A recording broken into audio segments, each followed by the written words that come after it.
Now this, Senate Republicans scrapped the plan to impose new taxes on solar and wind energy. The tax would have targeted projects which sourced some of their components from China. Energy Secretary Chris Wright is with us. Mr. Secretary, does that open the door to solar and wind projects to use Chinese components? Are you okay with that?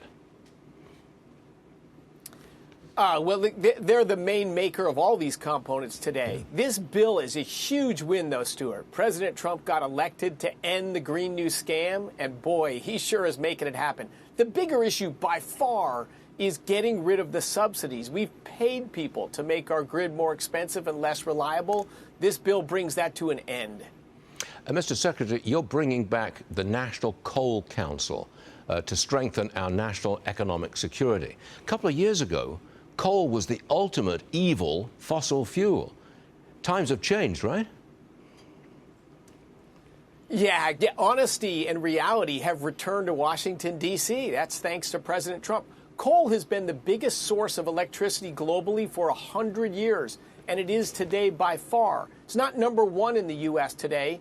Today it's been passed by natural gas, but together with nuclear, natural gas, and coal, it's over 75% of U.S. electricity, and it's why the lights are on when it's cold, when the wind's not blowing, when your kid needs that urgent health care.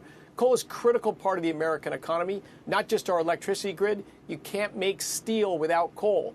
We make a lot of steel in the U.S., and we want to make a lot more. The environmentalists are apoplectic about this. Bring back coal, good heavens. That's anathema to them. They're going to oppose it. Can they hold you up? I don't think so. Common sense is coming back in fashion. Look, I used emergency powers to keep a coal electricity generating plant open in southwest Michigan about 3 or 4 weeks ago. There was a meltdown among the usual suspects.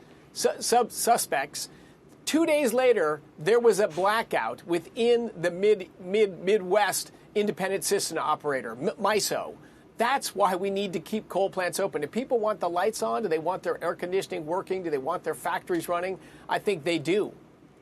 Am I getting this right? The Trump policy is to expand all forms of energy. You want maximum energy output. Is that the policy? Maximum energy output, but it has to be affordable, reliable, and secure. For 30 years, we have put subsidies. We've paid people to build intermittent sources that only work when the wind's blowing or when the sun's shining. The more of that you put on the grid, the more expensive electricity becomes for Americans and the greater the risk of a blackout. That is just nuts. That's what Europe did to push all their industries over to Asia. We don't want to do that in the United States. So yes, President Trump wants more energy. He wants affordable energy. He wants jobs and opportunities back in our country. But you've not provided the money to refill the Strategic Petroleum Reserve. Was that just to save money, or is there some other reason? Well, their money is in there to fix the Strategic Petroleum Reserve. Remember, it was drained for political reasons 2.5 years ago. So I have the full money to finish the fixes on the SPR.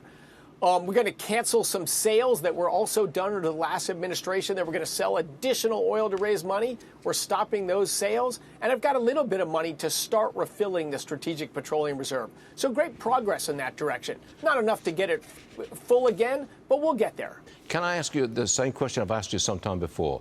Can we get the price of oil below $60 a barrel to stay there? I think that's tough to do. We had it briefly below $60 a barrel a month or two ago.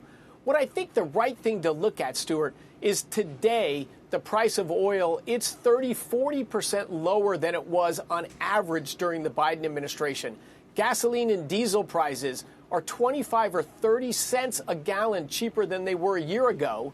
And in the interim, we've had major conflict in the Middle East, productive conflict in the Middle East that's going to reduce the threat to that region and the world from a nuclear-armed Iran. So with that huge conflict in the Middle East, productive conflict, we have gasoline and diesel prices lower today than they were 12 months ago. That's a victory for President Trump and a victory for the Americans. Productive conflict. That's a new expression, but we'll use it. Mr. Secretary, thank you very much for being with us, sir. We'll see you again soon. Thank you.